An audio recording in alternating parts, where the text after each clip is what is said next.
Horror স্টেশনের সমস্ত গল্প শুনতে সাবস্ক্রাইব করুন আমাদের ইউটিউব চ্যানেলে।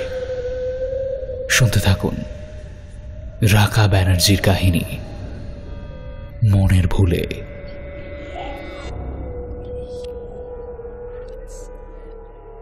মানুষ মাত্রই ভুল হয়।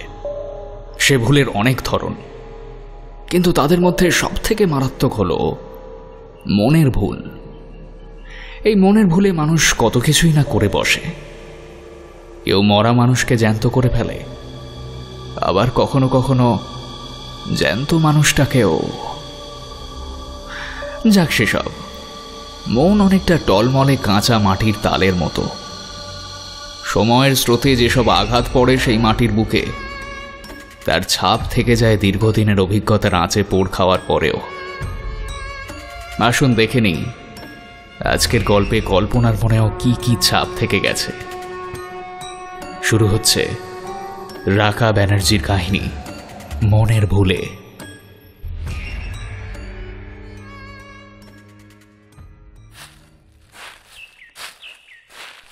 প্রতিদিনের মতো আজও কল্পনা এসে দাঁড়িয়েছে ন্যাড়া ছাদটায়। আগে আমি আর ও দুজনেই এই বিকেলটুকু এখানে কাটাতাম। পাশের বাড়ির মরা নিম গাছটা অনেকটা হেলে পড়েছে আমাদের নোনা ধরা পাঁচিলের দিকে। ঝরা নিম পাতায় রোজ ভরে যায় ছাদটা। সেই শুকনো পাতায় একটা চড়মড়ে আওয়াজ হচ্ছে পায়ে পায়ে। কল্পনার খুব ভালো লাগে এই শুকনো পাতা ভাঙার আওয়াজটা। বিকেলবেলার সময়টুকু কেমন যেন মন কেমন করা লাগে। আস্তে আস্তে কেমন সূর্যের শেষ লালচে আভাটাও এক সময় নিভে যাবে, তাই না? কিংবা হয়তো নিজেকে লুকিয়ে ফেলবে অন্ধকারের চাদরে। ফুরিয়ে যাওয়া দিনটার কেমন একটা সোঁদা গন্ধ মিশে থাকে এই পড়ন্ত বিকেলটায়। মরা রোদ্দুর এসে ছুঁয়ে যাচ্ছে কল্পনার রুক্ষ চুল, ব্রণয়ে ঢাকা গাল, আর খানিকটা চুঁয়ে পড়ছে চিবুকের কাটা দাগটায়। কল্পনা একবার চোখ বুজে আঙুল ঠেকায় সেই দাগটায়। অমনি কোথা থেকে গুমোট ঠেলে এক টুকরো দমকা হাওয়ার ঘূর্ণি খেলে যায় ওর পায়ের কাছে। পাতাগুলো গোল হয়ে খড়খড়ে আওয়াজ করে ওড়ে হাওয়ার টানে। কল্পনা চোখ খোলে। আমি বুঝি শরীরটা বড্ড হালকা লাগে ওর আজকাল। মনে হয় অল্প হাওয়া দিলেই ও যেন এই শুকনো পাতাগুলোর মতো উড়ে যাবে। শিমুল তুলোর তন্তুর মতো হাওয়ার সঙ্গে ভেসে চলে যাবে অনেক দূর। অদ্ভুতভাবে বরাবরই ওর শরীরে জ্বালা, যন্ত্রণা, ব্যথা এসব অনুভূতিগুলো কম। এখন যেন আর নেই বললেই চলে। তবে ওর আসল সমস্যা কিন্তু শরীরে নয়, সমস্যা ওর মনে। বড্ড ভুলও মন হয়েছে কল্পনার এই কয়েক মাসে। মনের ভুলে কখন যে কি করে বসে তার ঠিক নেই। এই যেমন কখনো ঘুম থেকে উঠতে ভুলে যায়, আবার কখনো ঘুমোতেই ভুলে যায়। স্নান করতে গিয়ে গায়ে জল না ঢেলেই বেরিয়ে আসে, আবার কখনো মাঝরাতে বাথরুমে ঢুকে মগ মগ জল ঢেলে জামা ভেজায়। খেতে বসে শুকনো ভাত খেয়ে উঠে আসে এক একদিন, তরকারির কথা মনেই থাকে না। আবার কোনোদিন ভাত পড়ে থাকে ভাতের মতো, তরকারির বাটি সাফ। এই সবই হচ্ছে ওর ওই ভুলও মনের জন্য। প্রথম দিকে কয়েকদিন এসবের জন্য ডাক্তারখানায় নিয়ে গিয়েছিলাম ওকে। অনেক ওষুধপাতিও কিনেছিলাম। সেসব খেত ও নিয়ম মতো প্রেসক্রিপশন মিলিয়ে, কিন্তু গ্যালন গ্যালন ঘুম ছাড়া আর কোনো উপকারই তাতে হয়নি। সেই মনের ভুল আছে মনের ভুলেই, তাই আজকাল আর ওষুধগুলো খায় না। অন্ধকার হয়ে এসেছে চারদিক। সামনের রাস্তায় সাদাটে আলো জ্বলছে। দূরের বাড়িগুলোয় টিমটিমে আলো, যেন মৃতদেহের মতো স্থির দৃষ্টিতে চেয়ে আছে কল্পনার দিকে। একবার আকাশের দিকে তাকায় কল্পনা। না, তারা ফোটেনি, মেঘ আছে। কেমন যেন ধোঁয়াটে লাগছে চারদিক। আশপাশের বাড়িগুলোয় মশার উৎপাত এড়াতে ডিমের পেটি জ্বালিয়েছে বোধহয়, তারই একটা পোড়া পোড়া গন্ধ আসছে। আচ্ছা, আজকে কি অমাবস্যা? আকাশে চাঁদ নেই তো। মনে পড়ে কল্পনা বলেছিল ছোটবেলায় রোজ বিকেল হলেই ওর মা কেমন করে দুটো বেনি বেঁধে দিত তাকে।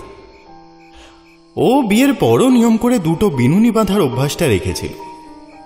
চুলের ঢাল ছিল কল্পনা দেখার মতো। ও বলতো সন্ধেবেলায় নাকি এলো চুলে ঘুরতে নেই, ঘুরলে ভূতে ধরে। এখন সেসব কই, কল্পনা সারাদিনই তো এলো চুলেই থাকে। এখন মনের ভুলে চুল আঁচড়ানোই হয় না তার, বাঁধা তো দূরের কথা। কই কোনো ভূত তো আসে না তাকে ধরতে, নাকি সে ভূতেরও অরুচি। হঠাৎ কল্পনা নিজের মনে খিলখিলিয়ে হেসে ওঠে।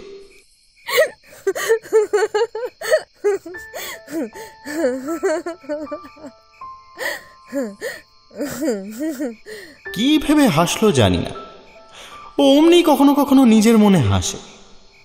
আজকাল আরো এক রোগ ধরেছে কল্পনার, হাসতে গেলেই চোখের কোণে কেমন যেন জল চলে আসে, দু এক ফোঁটা গড়িয়ে পড়ে গাল বেয়ে। আগে এমনটা হতো না, কিন্তু এখন কেন হয় কে জানে। অন্ধকারেই হাতড়ে হাতড়ে সিঁড়ি বেয়ে নিচে নামে কল্পনা। সিঁড়ির কাছে একটা বাল্ব আছে যদিও, কতবার বলেছি আলোটা জ্বালিয়ে রেখো, না হলে অন্ধকারে এভাবে ওঠানামা রিস্কি। কিন্তু কে শোনে কার কথা, ওনার নাকি জ্বালাতে ইচ্ছে করে না। চারদিকটা বড্ড নিস্তব্ধ, খালি কল্পনার সিঁড়ি ভাঙার আওয়াজ। নিচে নামতে নাকে আসে একটা গন্ধ, ধূপের গন্ধ, একটু উগ্র রকমের। শ্মশানের পাশ দিয়ে যাওয়ার সময় যেমন গন্ধ লাগে, অনেকটা সেই রকম। কোন বাড়িতে জ্বালিয়েছে কে জানে। আগে আমাদের ঘরেও জ্বলত। কল্পনা সন্ধে দিত, তুলসী তলায় বাতি দিত, ধূপ জ্বালত। যাকে এখন সেসব হওয়ার আর জো নেই। নিজের ঘরে ঢুকে টিউব লাইটখানা জ্বালালো কল্পনা। কদিন যাবৎ কেমন যেন দপদপ করছে ঘরের আলোটা। পরিচিত এক ইলেকট্রিশিয়ান ছিলেন বটে, উনি এসব টুকটাক সারিয়ে যেতেন। কিন্তু কল্পনা বলে মাসখানেক হলো একটা বাইক অ্যাক্সিডেন্টে উনি মারা গেছেন। এখন আবার কে খুঁজতে বেরোবে নতুন লোক, তাই ওই দপদপে আলোয় চোখ সইয়ে নিয়েছে কল্পনা। এই সময় সন্ধ্যের দিকে বেশ ভালো হাওয়া দেয় বাইরে। ঘরের জানলা দুটো তাই খোলাই রয়েছে। কল্পনা জানলা দিয়ে তাকায় বাইরের দিকে। পাশের জমিটায় ছোট ছোট ফুল গাছ পুঁতেছিলাম আমি, কি সুন্দর ফুলে ভরে থাকতো গাছগুলো। এখন যেন কেমন মরা খেকো হয়ে শুকিয়ে গেছে। তখন কল্পনা অনেক যত্নও করত বটে। রোজ জল দিত, বর্ষায় গোড়ার মাটি গলে গেলে নতুন মাটি আজাত, নিড়ানি দিত, তারপর ঝড়ে নুইয়ে গেলে কাতার দড়ির সাথে কঞ্চি দিয়ে বেঁধে দিত। এখন সেসব কে করবে। কল্পনা তো জলটুকু দিতেও ভুলে যায়। ও দিদি, মেয়েটাকে পড়াবে নে। হঠাৎ করে গলার আওয়াজটায় চমকে ওঠে কল্পনা। দোরগোড়ায় পুটুর মা দাঁড়িয়ে। মনের ভুলে ঘরের দরজাখানাও ভেজায়নি সে। পুটুর মা আমাদের বাড়ির নতুন কাজের দিদি, রান্নাবান্না ধোয়া মাজা এসবের জন্য আর কি। ওর মেয়েটা ছোট, কল্পনার কাছে ওকে পড়াবে বলেছে। দপদপে আলোটায় কেমন যেন দেখাচ্ছে পুটুর মাকে। পুটুর মায়ের গায়ের রং একটু চাপা, চোখ দুটো খুব বড় বড়। যখন টিউব লাইটের আলোটা পড়ছে ওর মুখে, চোখ দুটো কেমন যেন ধক করে জ্বলে উঠছে। দিদি, ও দিদি। হ্যাঁ হ্যাঁ, পড়াবো, পাঠাবে ঘরে। খানিক পরে পুটু আসে গুটি গুটি পায়ে, চৌকির ওপর উঠে আগডুম হয়ে বসে। পুটু দুপাশে দুটো বিনুনি রেখেছে, রঙিন গার্ডার লাগিয়ে। পরনে একটা টেপ জামা সাদা রঙের। সে বাধ্য মেয়ের মতো নিজে নিজেই স্লেটখানা কোলের উপর তুলে মাথা নিচু করে অ আ ক খ লিখতে শুরু করে। কল্পনা বসে থাকে গালে হাত দিয়ে।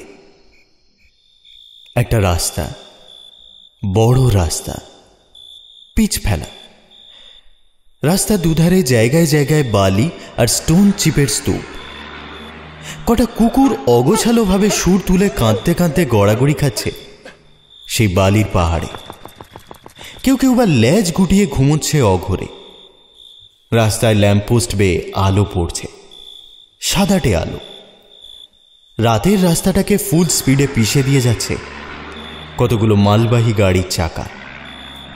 রাত তখন অনেকটাই, লোকজন নেই, অমাবস্যা বোধ হয়, আকাশে চাঁদও নেই।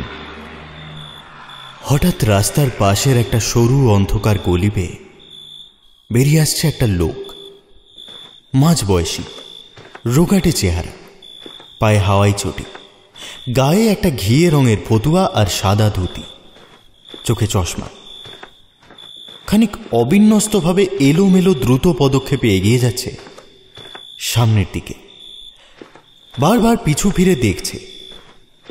সম্ভবত কেউ তাকে অনুসরণ করছে কিনা সেটাই লক্ষ্য রাখার চেষ্টা করছে। লোকটি বেশ অনেকখানি এগিয়ে এসেছে গলির মুখ ছাড়িয়ে। হঠাৎ একটা চিৎকার, বাবা! না, লোকটা দাঁড়াচ্ছে না। ডাকটা শুনে যেন চলার গতি আরো বাড়িয়েছে, এবার যেন দৌড়াচ্ছে সামনের দিকে। বাবা! বাবা! ওই একই গলির মুখ থেকে এবার তীরের বেগে ছুটে বেরিয়ে আসছে একটি বাচ্চা মেয়ে। গায়ে সাদা টেপ জামা, দুপাশে দুলছে দুটো বিনুনি, খালি পা। রাস্তায় বিছানো ছোট ছোট খোয়া পাথর ফুটে যাচ্ছে তার কচি পায়ের তলায়, কিন্তু সে থামছে না। টলমলো পায়ে ওই লোকটিকে অনুসরণ করে ছুটছে। কালভার্টের কাছটায় একটা আধলা ইঁটে হোঁচট খেয়ে টাল সামলাতে না পেরে মেয়েটি হুমড়ি খেয়ে পড়ল সামনের স্টোন চিপের ভেতরে।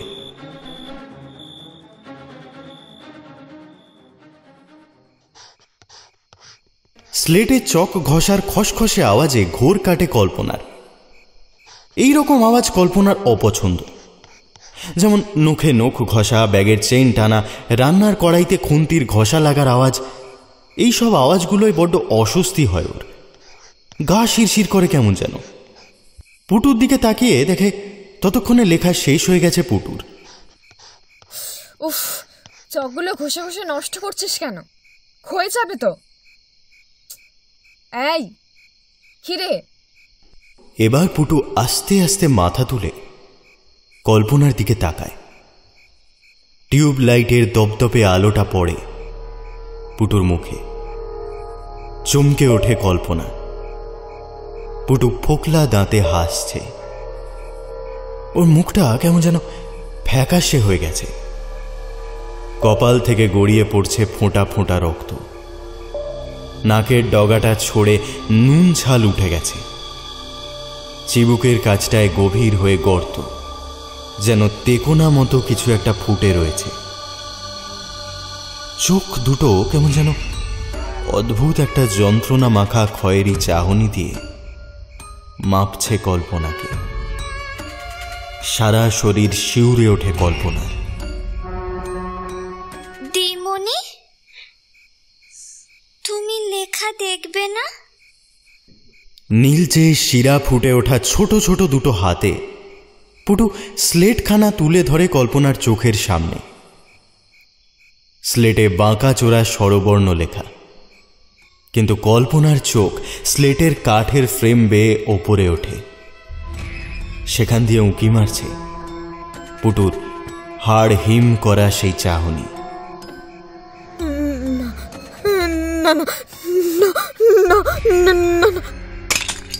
স্লেটখানা পুটুর হাত থেকে ছিনিয়ে নিয়ে কল্পনা আছড়ে ফেলে মাটিতে। ভয়ে চিৎকার করে ওঠে, চোখ বন্ধ করে ফেলে। ততক্ষণে পুটুর মা দৌড়ে এসেছে ও ঘর থেকে। কি হলো গো দিদি? পুটু? পুটু অস্পষ্টভাবে কেঁদে উঠল মনে হয়, কিংবা কিছু একটা বলল যেন তার মাকে অস্ফুটে। পুটুর মা কিছু না বলে পুটুকে কোলে নিয়ে চলে গেল ঘর থেকে।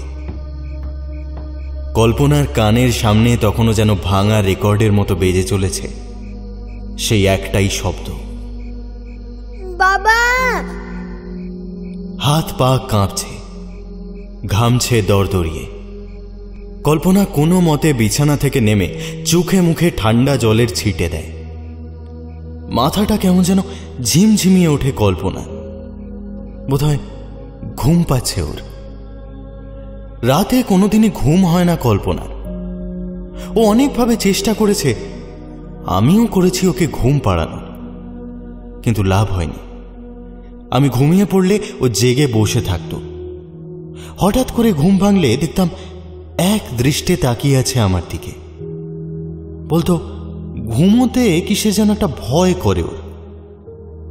মনে হয় এই বুঝি কেউ উঠে চলে যাবে ওর পাশ থেকে, তাকে আর ফিরে পাবে না, একা হয়ে যাবে কল্পনা। যেমন করে সেই ছোট্টবেলায় তার বাবা গেছিল, তারপর মা, আর এখন যেন সে নিজেও নেই তার নিজের শরীরে। তাই রাত্রির বেলা সে বিছানা আগলে বসে থাকে।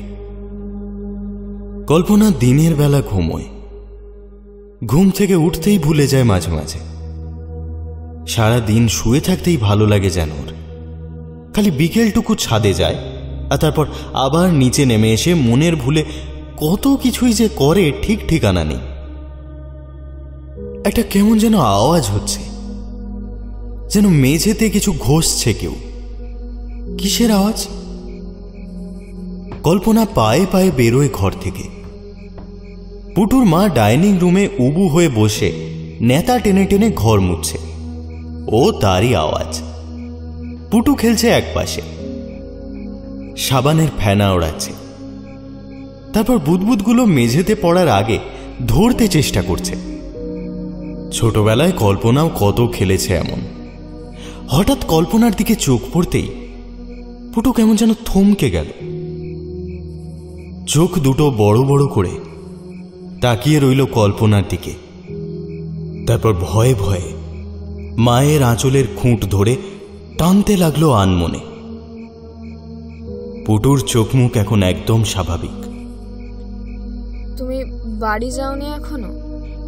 কল্পনা যেন একটু ক্লান্ত গলায় জিজ্ঞেস করে পুটুর মাকে। পুটুর মা ঘাড় ঘুরিয়ে পিছু ফিরে তাকায় কল্পনার দিকে।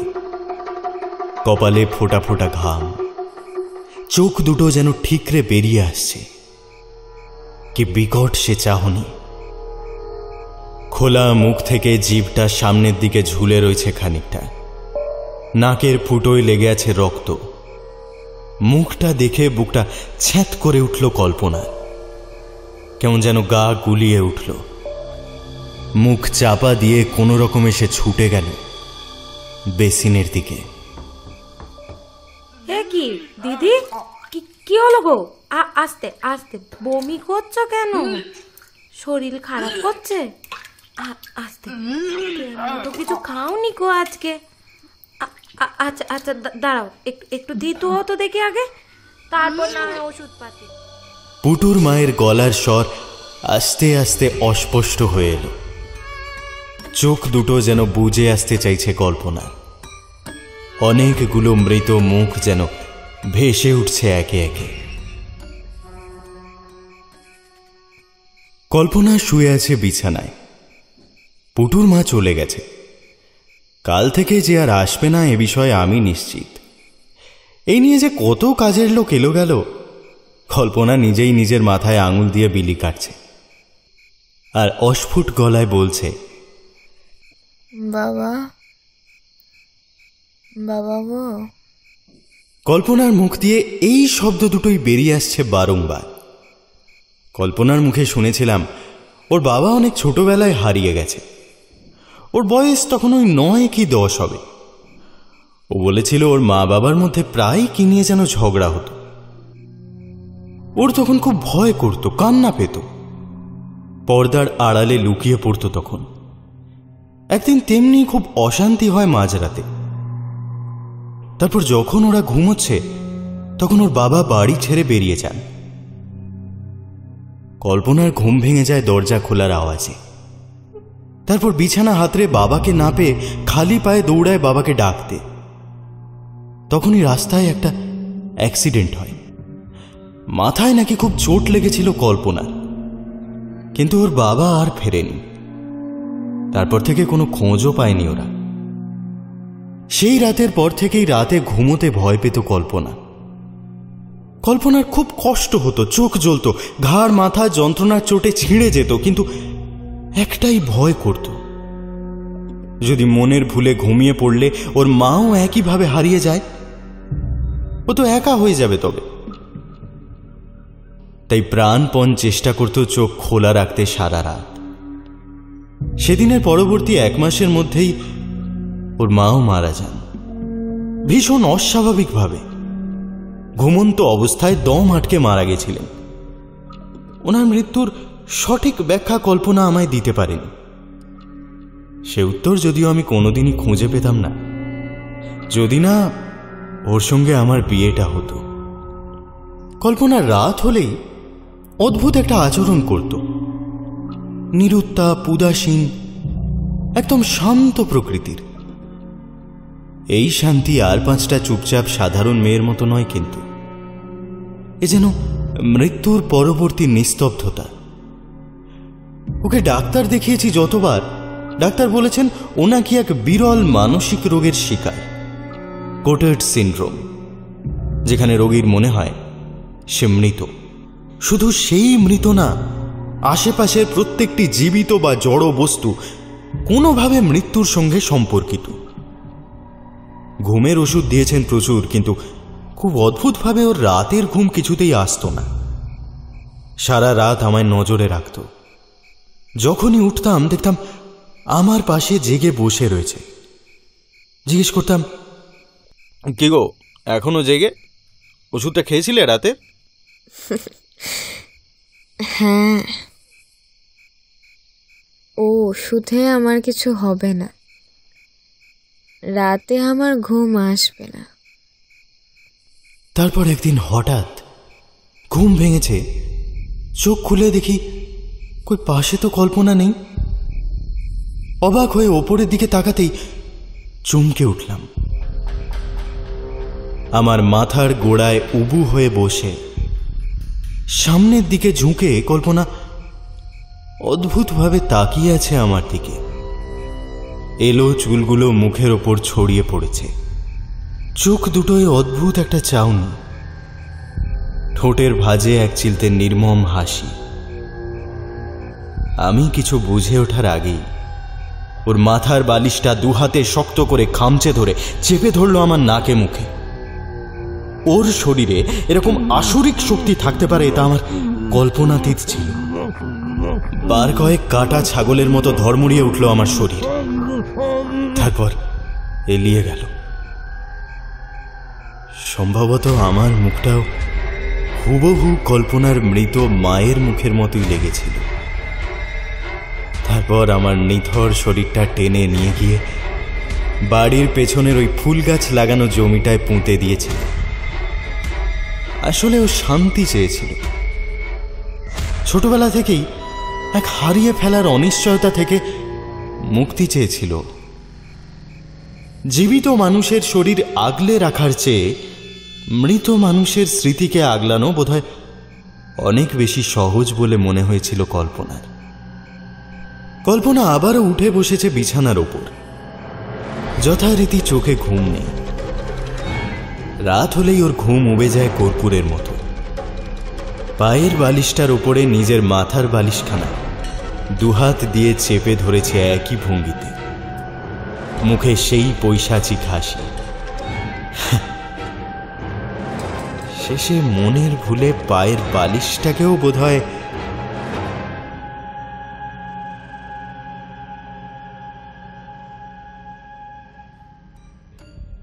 শুনছিলেন রাঘা ব্যানার্জির কাহিনী মনের ভুলে। আজকের গল্প পাঠে ছিলেন সায়ক আমান। বিভিন্ন চরিত্রে আলোকলতা, সায়নী এবং দিগন্তিকা। শব্দ ও আবহ সংযোজনে আর্য, পোস্টার ডিজাইনিংয়ে কভারম্যান অভিব্রত। শেষ হল মনের ভুলে। সকলে খুব ভালো থাকবেন। শুভরাত্রি।